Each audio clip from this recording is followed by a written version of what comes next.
eran las famosas bulas, los perdones papales. Las bulas. Las bulas. Se usaba la imprenta para eso. Cuando el primero fue la Biblia, imagínate. Correcto. Así es. Hoja de ruta con Margarita López Maya.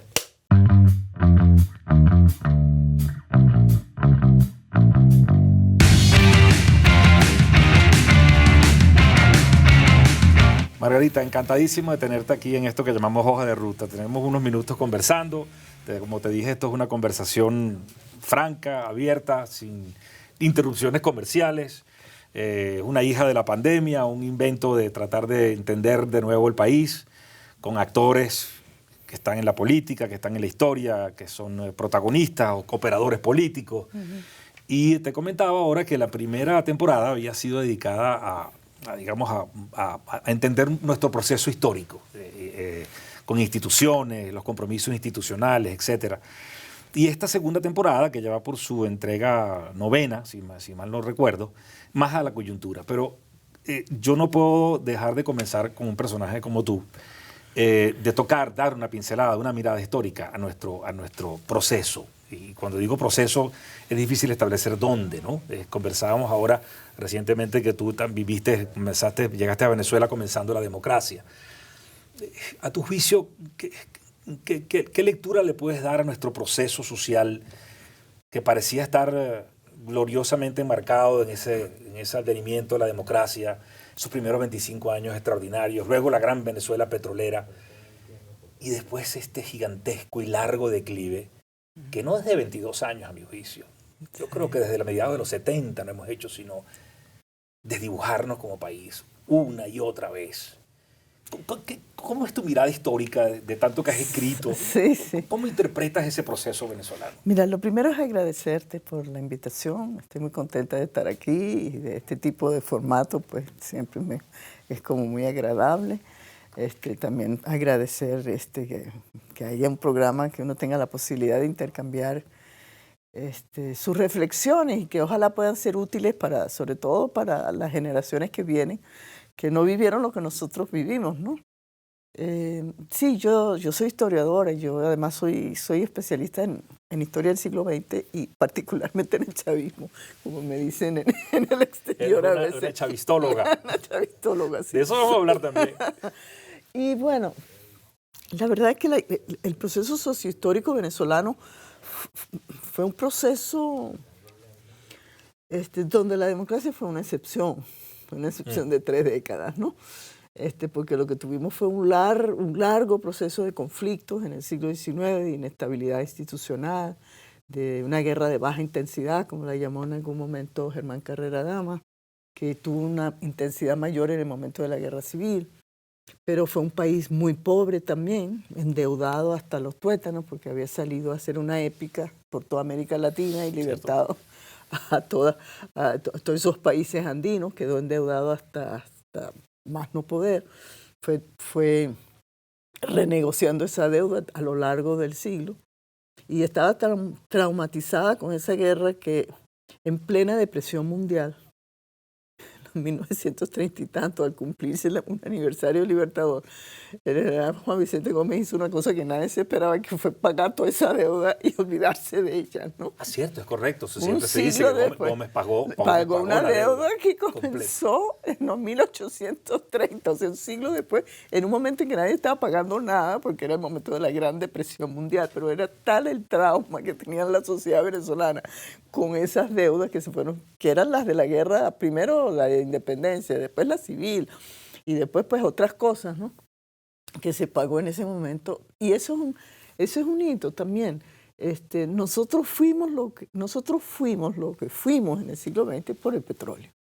O sea, el petróleo, ese es el otro gran eje conductor. Sí, ese es nuestro momento, o sea, es lo que los caracteriza. Si no entendemos nuestra economía petrolera y todo lo que se derivó de estar conformados por lo que Asdrúbal Batista llamaba la economía rentística petrolera, no podemos entender prácticamente a la sociedad venezolana. Ahora, nosotros seguimos teniendo petróleo, ¿verdad? Y el petróleo no es un determinante solo de lo que de lo que somos, ¿no? Ahí están los Emiratos Árabes, ahí está Arabia Saudita. Noruega.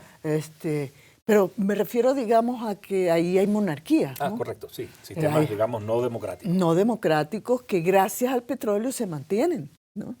Sin embargo, nosotros, el petróleo nuestro comenzó en dictadura y forjó unas generaciones que tenían el anhelo de llegar a una sociedad moderna y democrática. Y ese anhelo cristalizó primero en el 45, pero fue fallido entre el 45 y el 48, pero luego regresó en el 58 y logró enraizarse. Entonces, hay una combinación pues, de la sociedad con sus sueños, con sus actores, con su organización, buscando un futuro compartido de la sociedad mejor de la que había tenido en el pasado. Y está también la facilidad que daba tener un recurso petrolero, que tú no tenías que pedir, que tú, me refiero al Estado venezolano, no tenía que pedirle cuentas a los actores que estaban adentro, ¿no? Porque cada élite, los gomecistas, los perijimenistas, los adecos y los copellanos, se desprendían de la sociedad y tomaban la iniciativa sobre cómo se iba a conducir esa sociedad desde el Estado. Por una razón muy sencilla, ¿verdad? Porque el impuesto sobre la renta no era lo que sostenía el Estado venezolano. Correcto, acabas de decir una verdad trascendental. Era la combinación de tener poder político y poder económico durante tantos años. Nos signó, nos marcó. Porque además era un poder económico autónomo. O sea, el Estado recibía ese dinero. Ese dinero no venía de la sociedad. Si hubiera venido de la sociedad, de los empresarios, de los pequeños, medianos, de las inversiones extranjeras, quizás no hubiéramos podido tener esa democracia como la tuvimos.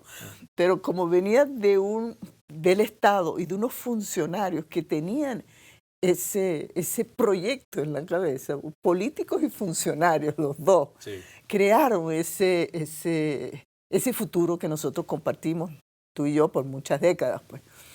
Ahora, lo que sí me di cuenta yo temprano, porque yo comencé mi carrera académica en los años 80 y uno de los trabajos más importantes que se hizo en CENDES, en la universidad, fue ver la reforma del Estado en los años 80. ¿Cómo no? Claro. Y ahí se hicieron algunas, cuando la democracia comenzó a tener fallas, a tener desajustes, pues en 1984 se constituyó desde el gobierno de Lucinchi una comisión para reformar al Estado, con un diagnóstico muy certero de que el modelo estaba agotándose, el modelo de sustitución de importaciones, y que había que buscar otro modelo, y que la democracia también estaba extenuada y que había que buscar nuevas fórmulas de darle oxígeno, de darle más vida. Había mucha crítica pues, a la democracia.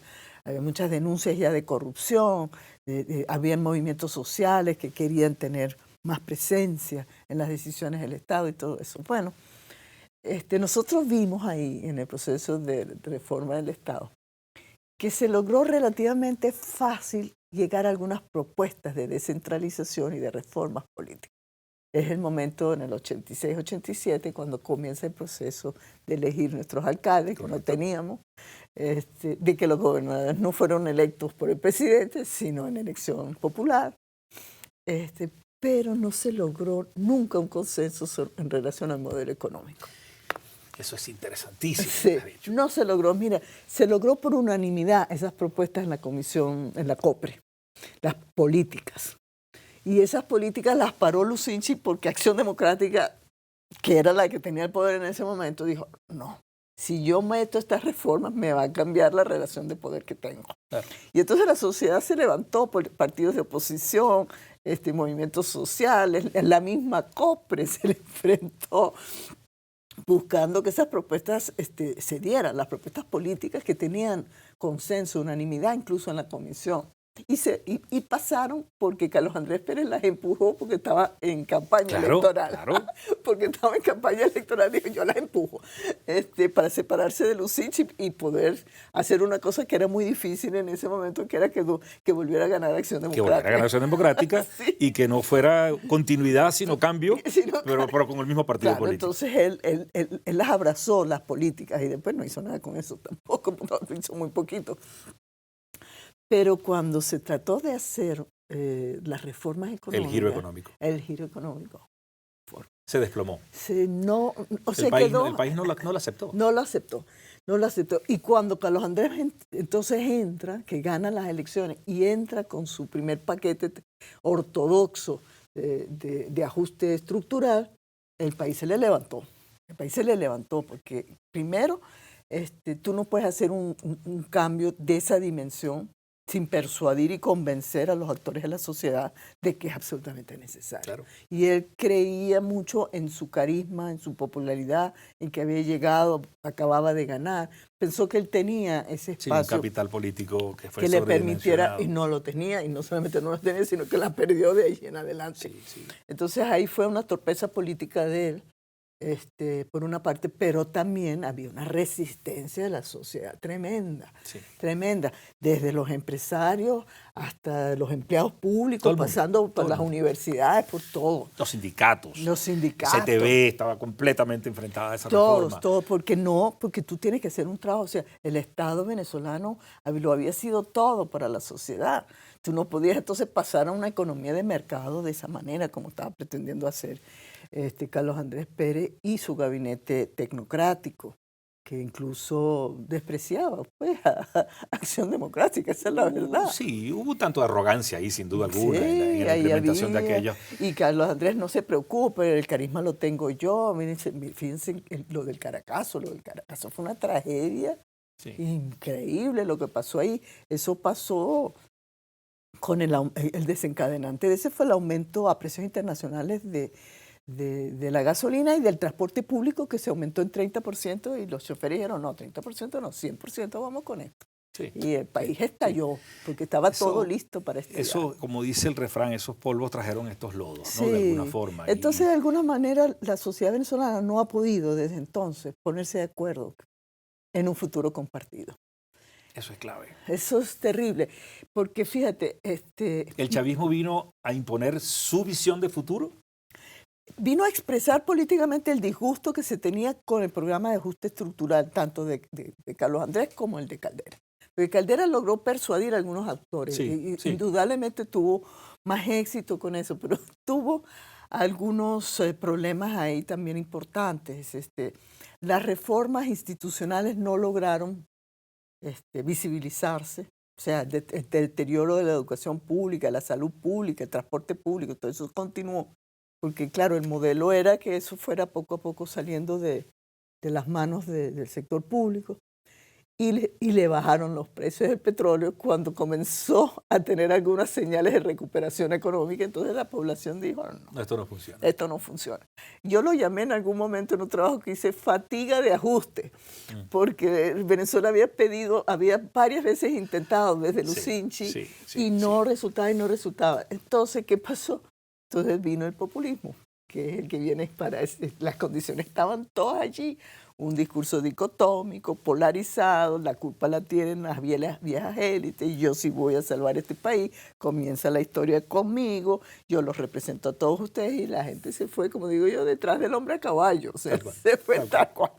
Y ahí estamos, ese hombre a caballo nos legó esto, nos legó una destrucción institucional brutal, es lo propio que se hace en populismo de mala calidad. Porque el populismo no es ni bueno ni malo, es una forma de ser política. El problema del populismo es que si tú entras al Estado a destruirlo para hacer el cambio político que tú quieres, no haces el cambio político, solo destruyes. No puede quedar otra cosa sino destrucción. Destrucción fue lo que quedó, por eso es que hay muchos líderes en el mundo. Ahí está Mandela, ahí está De Gaulle, ahí está con carisma, que instauraron nuevas repúblicas, nuevos modelos políticos y eso, pero que crearon institucionalidad. Sí, correcto. Claro. Crearon un nuevo orden. Un nuevo orden, y trataron de unir los puentes, de crear los diálogos, los consensos, para que la sociedad pudiera estabilizarse. Pero esto fue destrucción y destrucción. Esta descripción que has hecho, me encanta que lo que hayamos arrancado por allí, no hayamos caído directo a la coyuntura, porque si no entendemos eso, no entendemos dónde estamos. Y estamos en ese proceso que acabas de describir, que para muchos es la vida. Se nos han ido 20 años que son mucho para muchas personas, pero que en la vida institucional de un país es poca cosa y que está buscando salidas. Me llamó la atención que dijiste el petróleo, nuestra era petrolera nació en dictadura y parece que está terminando en otra. El petroestado desapareció. Como tú dijiste, el petróleo no ha desaparecido, está allí, pero ya no vamos a hacer nunca más un petroestado. No hay manera de volverlo a hacer. Destruimos también, fuimos capaces de destruir la gallina de los huevos de oro. Sí, increíble. Eso es lo más increíble de es una cosa absolutamente increíble, ¿no? Y eso define un momento, a mi juicio, terriblemente complejo en el cual estamos, en el que el país comienza a tratar de buscar soluciones, pero todavía falta la discusión de qué nuevo modelo, qué modelo nos damos, cómo soñamos un país en conjunto y cómo lo hacemos ya sin la renta. Y eso está generando, a mi juicio, unas grandes fricciones dentro de la sociedad. Y el discurso político pareciera que no logra conectar con esa nueva esperanza. Sí. Inevitablemente hay que aterrizar en la realidad. Estamos en el medio de ese problema todavía. No me atrevería a decir si estamos ya en el medio hacia el final o todavía en el medio, buscando unas soluciones. Siento, Margarita, que pareciera que solamente hay una especie de visión binaria sobre el proceso que estamos viviendo hoy. O buscamos una forma del desplazamiento total del poder, o estamos condenados a una convivencia no democrática. Eso es así, tan simple como lo ven algunos, blanco y negro.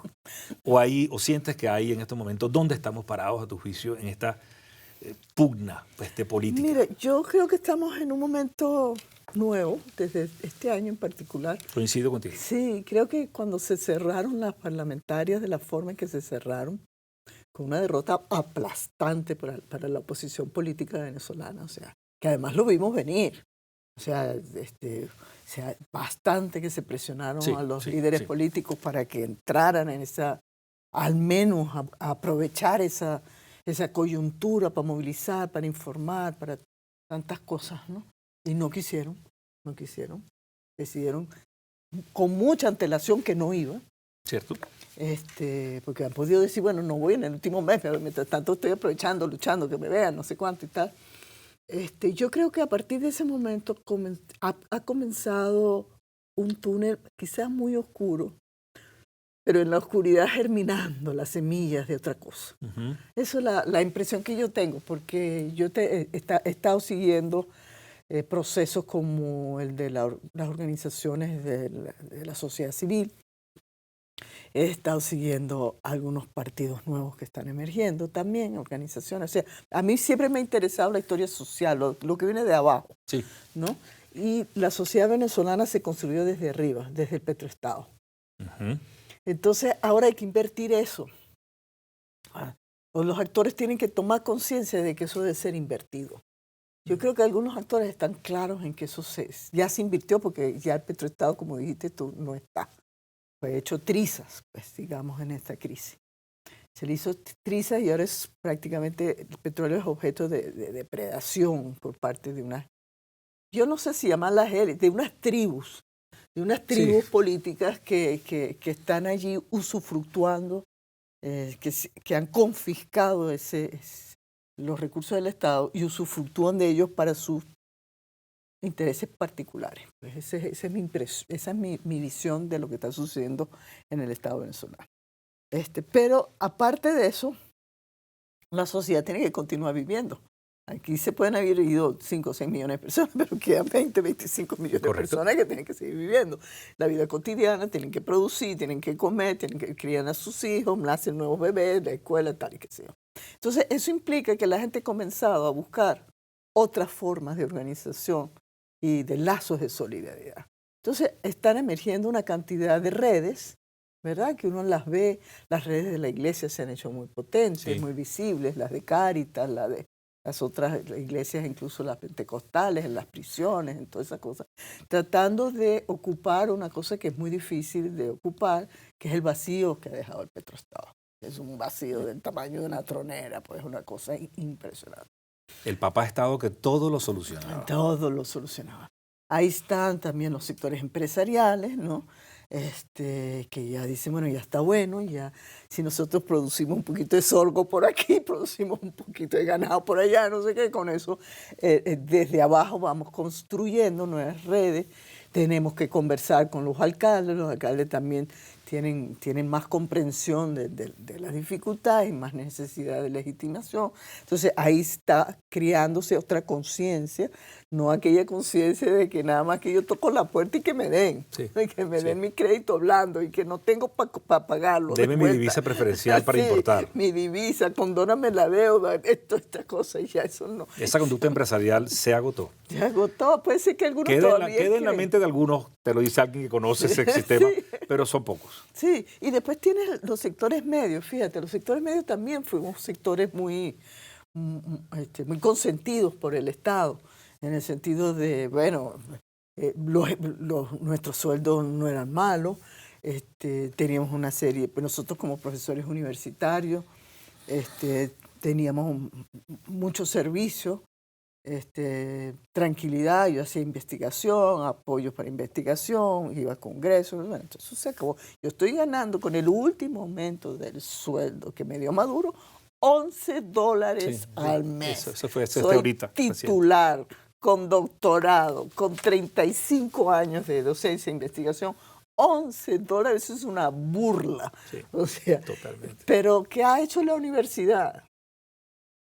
La universidad no nos ha dado nada, está cerrada prácticamente técnicamente. Y yo pienso que también ella necesitaba reformas que no hizo también en el camino. Estoy de acuerdo. Entonces ahora estamos todos más o menos a ras, sabiendo que si no nos organizamos como sociedad autónoma, no podemos pedirle a nadie, si nosotros con nuestros propios pies, y yo creo que estamos en eso. ¿Cuánto se va a demorar eso? No lo sé. Creo que en los políticos hay generaciones de generaciones, ¿no?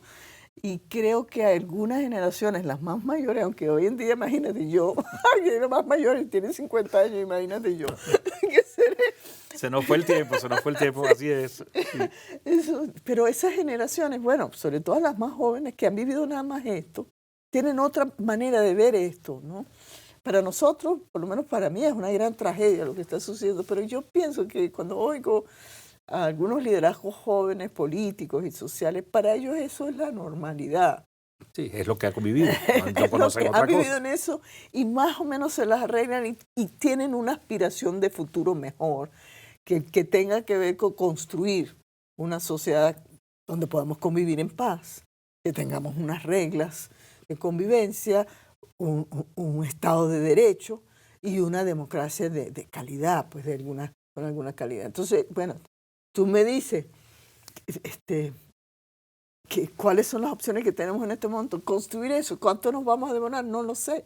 Pero tenemos que jugar en varios tableros, como dicen los politólogos. Sí. Tenemos que jugar en el tablero que nos pone la dictadura, tenemos que jugar en nuestros tableros como productores, como académicos, como clases medias, como comunidades populares. Tenemos que jugar en todos nuestros tableros, ayudándonos entre nosotros, creando vasos comunicantes entre nosotros y organizándonos y movilizándonos para construir un futuro que podamos compartir. Yo siento en este momento que las élites políticas no tienen un futuro que quieran compartir. Las oficialistas están clarísimas en que ellas están buscando un régimen de perpetuidad. Es lo que John Magdaleno llama, de acuerdo a la teoría política, un autoritarismo hegemónico, sí, en donde no haya competencia, ellos gobiernan ad infinitum, y hay una sociedad, 80%, más del 80% de la sociedad que no quiere eso. Pero que está toda desarticulada, toda fragmentada, sí, y que siente que sus actores políticos no están a la altura del momento. Porque los actores políticos están muy centrados en salir de Maduro, en salir del chavismo, y eso no puede ser camino. O sea, porque tienen demasiado poder. Nosotros tenemos que caminar una transición con el chavismo, rescatando el chavismo los que quieran jugar a la democracia, los que quieran mantener un futuro y jugar a la democracia. Mira, yo no sé, ese libro es maravilloso, el de Javier Cercas, Anatomía de un instante. La anatomía de un instante es una cosa maravillosa. Cuando él dice que Adolfo Suárez llama a Santiago Carrillo y le dice, tienes que salir a defender la democracia. pon la bandera de la monarquía española detrás tuyo al Partido Comunista. Nada más y nada menos que a Santiago Carrillo. Santiago Carrillo, Partido Comunista, en pleno golpe de Estado en el Parlamento por parte de este militar. Y Adolfo Suárez lo llama y le dice, tienes que salir a defender, y ponen la bandera de la monarquía española atrás. Y Santiago Carrillo llega y pone la bandera de la monarquía española atrás, después de la guerra civil y todo lo que significó todo eso. Pues. Y entonces nosotros necesitamos nuestros héroes de la transición, los héroes de la retirada, que no los hemos Qué interesante no hemos que esto visto. que has mencionado, los héroes de la transición, porque al final no es uno, va a haber algunos actores claves, y en algún momento aparecerán. Pero fíjate que yo siento que, bueno, te decía que a veces siento que hay solamente una visión binaria o desplazamiento o aceptación, y además hay una permanente acusación. Tú ves actores políticos diciendo que todo el que ose votar está siendo cómplice de la dictadura. Pareciera que esa dicotomía se ha impuesto en el relato y no terminamos de entender que si consideramos como cierta que no hay salida suma cero para un conflicto como este, si esa premisa la damos como cierta, inevitable tenemos que concluir, como tú bien has dicho, hay una parte del chavismo que va a construir un nuevo orden junto con otra parte de la sociedad. Es inevitable que sea así. Y mi siguiente pregunta era esa. ¿Tú sientes que en esa estructura de poder, tú que eres chavistóloga, como decíamos antes en broma, aunque se ha puesto complicado comprender ese fenómeno, fue muy distinto sus inicios y sus razones? Me gustó mucho tu libro que se llamaba del Viernes Negro al referéndum revocatorio. Sí. Ahí hay un envión interesante de cómo esto logró estar allí, pero esto se transformó en otra cosa, un aparato de poder por el poder. Ya ahí casi no hay un relato ideológico, sino el poder puro. ¿Hay algunos factores de poder dentro de ese aparato de poder del chavismo que estarían dispuestos, crees tú, a construir un nuevo orden? No sé si en el aparato del poder, en el chavismo sí lo creo, claro, por supuesto, sí lo creo. El aparato que está arriba, en mi entender, está cada vez más aislado. O sea, yo sí siento que es una élite cada vez más temerosa de la sociedad. Fíjate que Maduro ni siquiera salió el 5 de julio, ni el 24 de junio, ni el 24 de julio. O sea, ya ellos están en una escala de autoritarismo del nivel de la paranoia total con la sociedad. O sea, ya no confían en nadie en la sociedad. Van a entrar a un canal de televisión, tienen que revisar las cortinas, la gente, todo. O sea, ya eso es un nivel muy, muy alto, diría yo, de deterioro, de legitimidad del poder, ¿no? Pero controlan todo y sobre todo que, como decía alguien, en ese momento no recuerdo que no es Maduro, es un sistema. Entonces, o sea, aunque Maduro dijera, bueno, yo declino, yo tengo mucha plata, si me dicen que me puedo ir tranquilo a París o a España a pasarme, yo me voy con Siria. No puede. No puede. No están atrapados. Ni estás atrapado ahí porque tú no te puedes ir así. Y mi familia, y mi otra, y mis socios, y no sé quién, y los rusos, y los chinos, o sea, ¿cómo es la cosa? Tienen que negociar primero todos nuestros intereses, todos tenemos que... Entonces es complicado para ellos. Pero sí siento que abajo, y no tan abajo... En la estructura intermedia de poder. Sí, desde intermedias para abajo. La gente está también igual que toda la sociedad, buscando una salida, alguna manera de caminar hacia una transición.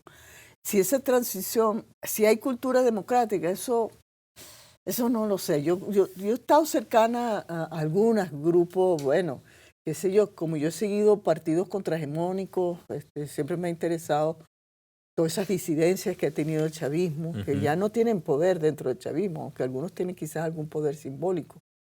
Ellos, el gran problema que tienen ellos, en mi humilde criterio, es que ellos no creen en la democracia liberal. Buen punto. Que además tiene que ver con lo que conversamos antes fuera del aire. El deterioro del modelo post-Segunda Guerra Mundial de la democracia liberal clásica. Sí. Ellos no creen en ese modelo. Ellos no creen en ese modelo. Y es que el mundo también está empezando a dejar de creer en ese modelo. Sí, siempre ha sido, el modelo siempre ha tenido muchas críticas. Pero si tú ves todas las democracias occidentales y todas las democracias en general, el consenso apabullante hacia la democracia es que eso es un mínimo, es un techo, un piso mínimo. O sea, si tú no tienes derechos civiles y políticos, así es.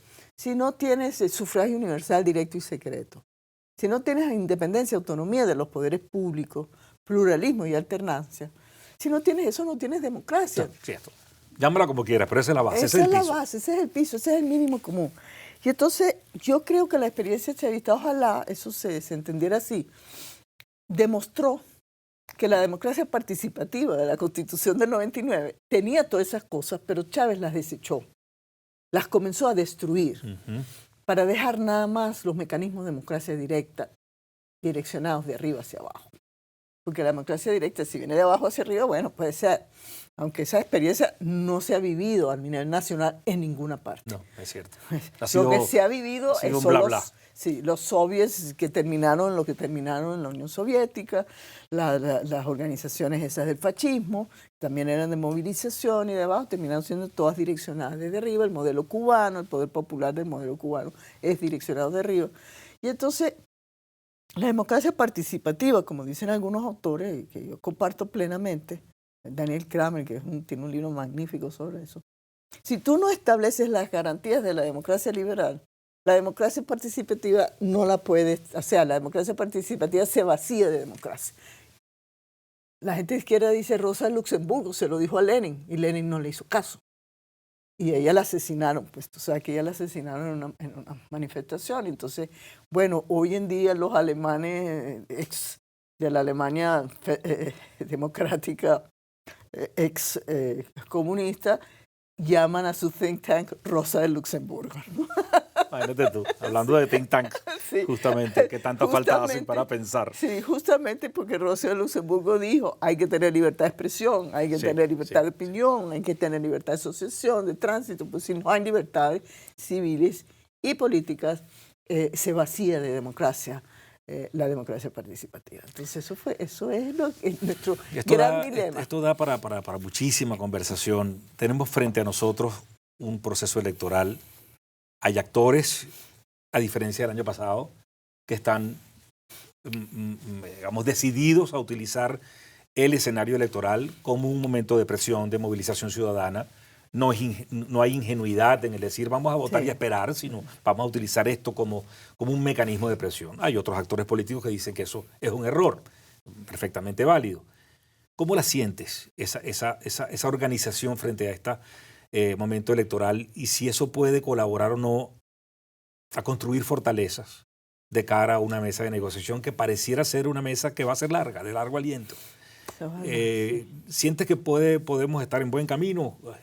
Bueno, fíjate, o todavía hay demasiados mensajes confusos en el liderazgo. Hay liderazgos que no terminan de romper el celofán y levantar la bandera. Sí. Bueno, fíjate, yo creo que las mesas de negociación, cada vez que se llaman hay que acudir. O sea, yo sí creo que son espacios que se abren en donde uno ve al otro. Y donde de alguna manera en el tiempo se llegará al convencimiento de que tenemos que trabajar para salir de esto. O sea, yo no estoy convencida de que el madurismo esté preparado para dejar ninguna cuota de poder. La verdad es que tengo bastante escepticismo sobre eso. Ahora, me parece, eso es una cosa. Vamos a dejarla ahí por un momento. Vamos a hablar ahora de las elecciones. Son elecciones locales y son elecciones regionales. Importantísimo participar como un mecanismo, no solo como lo dices tú bien, para presionar, para abrir, para organizar, para concientizar a la gente de la importancia de su voto, para volver otra vez a que la gente sienta que su voto cuenta. Presentar candidatos que reúnan los requisitos. No es que le levantó la mano Chávez, entonces voto por él. No. Una persona que es de ese pueblo, de esa municipalidad, que conoce la problemática, que está ofreciendo resolver el problema de la educación pública, de los niños en las guarderías, del agua, lo que sea. Eso me parece importantísimo que eso suceda y que los actores lo hagan. Sin ingenuidades, ¿no? Uh-huh. Porque me parece que nosotros ya lo hablamos, vamos de abajo hacia arriba. Entonces necesitamos tener espacios abajo de intercambio, porque las mesas de negociación de arriba quizás no resulte todavía, pero las de abajo pueden resultar en algunas cosas interesantes. Algunas cosas interesantes que le pueden interesar a los alcaldes, a los concejales, a los gobernadores, a las legislaturas regionales, que no significa amenazar todavía al poder nacional. Yo sí siento, y yo creo que ahí no podemos ser ingenuos, este es un autoritarismo con rasgos totalitarios y sultánicos. Él quiere cambiarnos, crear un hombre nuevo. Esa cosa que, como Dawkins decía, yo leo a Sócrates y Sócrates era igualito a mí. O sea, el ser humano, la verdad, es que no lo cambias. Lo más que puedes educarlo de una manera o de otra, pero la somos verdad, como somos. Somos como somos, con lo bueno y lo malo. Un hombre nuevo, eso es una vocación totalitaria. Eso es que tú entras a tratar de controlar las emociones, la educación, a crear uno de esos, eso da miedo más bien. Sí, eso es lo que da miedo. Jamás ha funcionado y jamás funcionará. Y terminan esos totalitarismos con crematorios donde matan a millones de personas que no caben en el esquema del hombre nuevo que tú quieres formar, ¿no? Con racismo, segregaciones religiosas, cualquier cosa. Entonces, bueno, yo sí creo que hay que tener todos los frentes abiertos. O sea, porque estamos en un proceso de educación, concientización, organización, buscando nuestros nuevos líderes que entiendan la situación. Si tienen que conversar a nivel local, que conversen a nivel local. Si tienen que conversar a nivel regional, que lo hagan. Y si Maduro llama, uno se va y dice, yo sigo, yo insisto en que yo quiero una democracia con esto y estos parámetros. Yo necesito ir a unas elecciones competitivas, pero como dice John Magdaleno en uno de los artículos recientes, el autorismo hegemónico no te va a dar esas condiciones competitivas, no te las va a dar. No. Entonces tú vas ahí con otros propósitos y vas ahí fortaleciéndote tú y que la sociedad te vea. Es correcto. Que te estás fortaleciendo y que lo estás representando. Creo que quizás perdimos mucho tiempo ingenuamente en pensar que las fortalezas iban a venir de otra parte. Y creo que nuestra principal fortaleza es la gente, ese 85% del que hacías mención, que está molesta, pero que todavía no tiene conducción, que nos ha convertido en una masa crítica de cambio. Sí. Y que todavía pudiera tener ni siquiera valores democráticos. Por ejemplo, otra cosa. Porque mucha gente dirá, bueno, él no es democrático, pero me va a resolver el agua, la salud y la educación. Mira lo que está pasando en Centroamérica, Bukele, el otro, no sé qué, eso está pasando. Como hablabas tú del gigantesco vacío, que en política no existe, es muy fácil volver a comprar otro populismo que prometa orden y progreso, pero no libertades. No libertades. Es muy peligroso. Sí. Margarita, estamos ya entrando, esto es fascinante, pero estamos entrando ya al final y además tenemos que respetar que tienes un compromiso. Y estoy pendiente de que llegues temprano a él. Y terminamos siempre, en todas las temporadas, las 2 temporadas, con 3 preguntas para respuestas rápidas, las primeras que te vienen a la mente.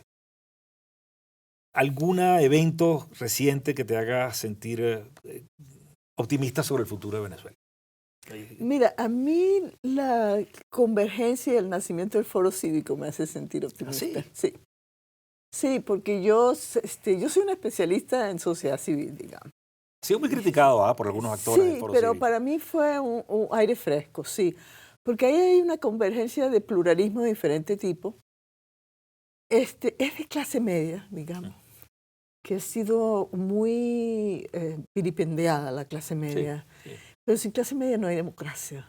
Es la base. Es la base. O sea, en Venezuela fue así. Y en todas las sociedades es así. Nosotros lo que tenemos que buscar es que todos seamos, la mayor cantidad seamos clase media.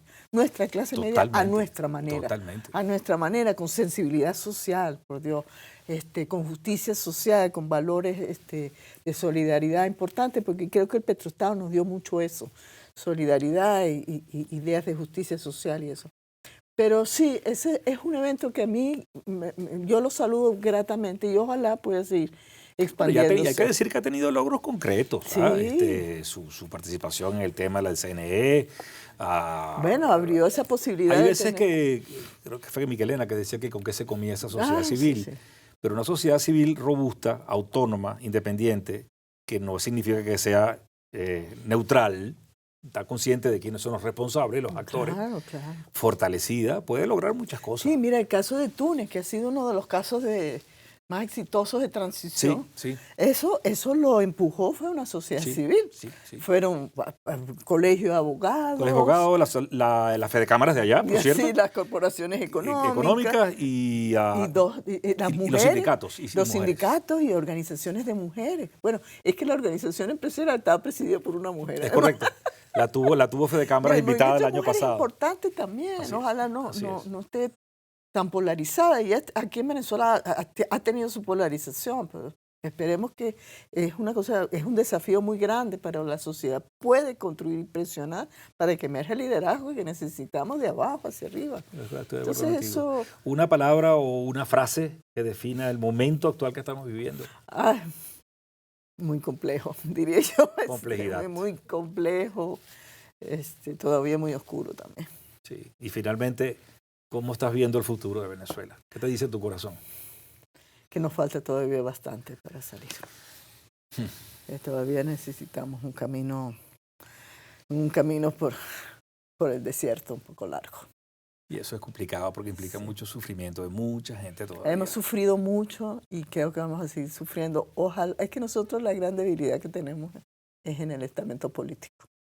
Hay que decirlo. O sea, y no es una cosa personal. No es, sí, se han sacrificado, se han sido torturados. De verdad que han puesto el corazón allí, muchos de ellos, pero hay una concepción de la sociedad ahí que no ha terminado de entender la heterogeneidad de esta sociedad, la complejidad de esta sociedad, la importancia de ciertos valores sociales,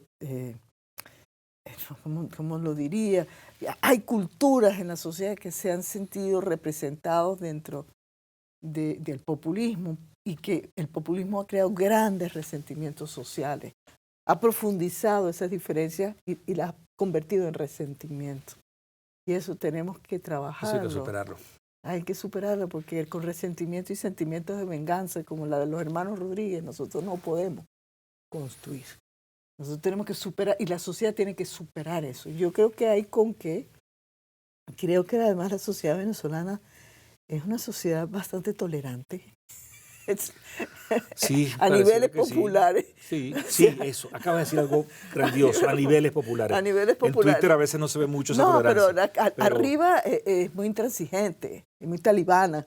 No sé si viste en estos días, él era de donde, un colombiano japonés, no sé si viste ese video. No lo vi. Un colombiano japonés que le preguntaba, un locutor colombiano le preguntaba, ¿cómo hacemos con tanta violencia en Colombia, con tanta discriminación, con tanta jerarquía? Entonces él decía, bueno, uno tiene que ver, son los lados positivos de las dos culturas. Yo soy japonés, los japoneses jamás se atreven a nada, porque todo lo tienen que pensar.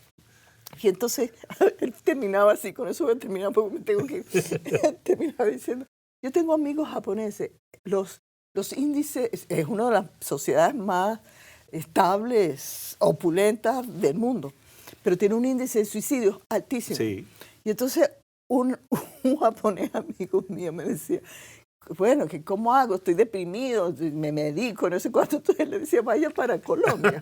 Y entonces, ¿cómo voy a ir a Colombia si me van a matar? Le dice la japonés, bueno, pero si no te quieres suicidar. Vete a Colombia y a lo mejor alguien te mata y te resuelve el problema. Pero lo que quería explicarle a él es que la incertidumbre de la vida te hace mover. Te hace moverte, te hace sentir, valorar la felicidad, te hace sentir una serie de cosas.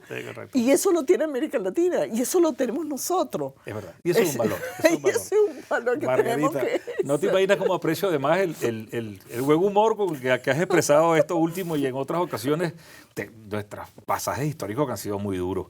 Muy difícil. No puedo más que agradecerte y muchísimo por tu tiempo. Te he seguido, leo con frecuencia lo que haces. Creo que es la primera vez que tenemos la oportunidad de conversar. Creo que no habíamos coincidido ni siquiera en algunas reuniones, tal vez en una, pero no la recuerdo.